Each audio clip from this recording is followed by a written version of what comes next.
Hey, are you an X-Gener or you're a baby boomer and you're thinking to yourself, man, what are these Gen Zers complaining about? Here's what it is. Gen Zers are complaining about the 40-hour work week. I know, little pansies. But here's the thing. There's more to the story than just inflation and the Federal Reserve. Back in the late 1800s, people worked 60 hours a week. That all changed, of course, when Henry Ford reduced the work week to 40 hours. Why did he do that?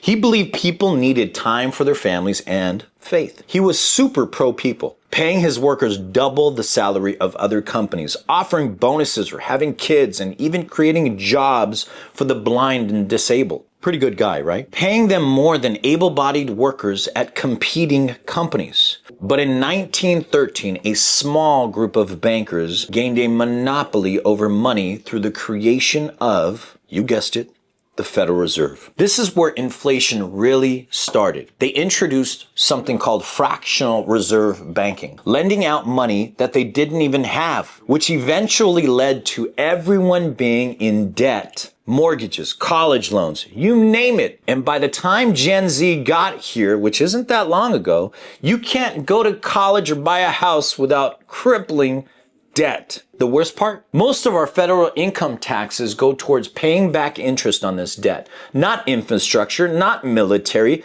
just paying the banks for money they printed out of thin air. This inflation doesn't just inflate prices, it deflates the value of your time. What used to take 40 hours a week now requires 120, but there's only 24 hours in a day. So how do we accomplish all this in such a short period of time? Henry Ford was against all of this. He even started a school where tuition was free and students were paid to attend, but they couldn't touch the money until they graduated. Is that smart or what? And back then, state usury laws capped interest rates at 6%. Today, Americans pay an average of almost 30% interest on their credit cards.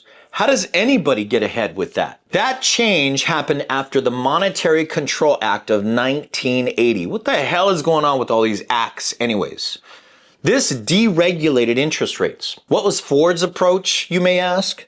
0% interest on his credit program, no usury, no debt trap. But today, that practice of usury has stolen the wealth and future of America. And that's why you see Gen Zers struggling to escape this economic cycle of debt. It's time to wake up and understand the real story behind our financial system. Shake your cage up and really get out there and understand the specific, historically and current, to how you can get better.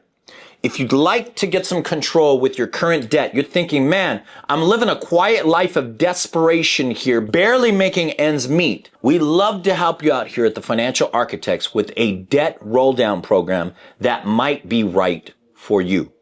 Comment debt below and we'll send you a questionnaire that might help you out. Thank you.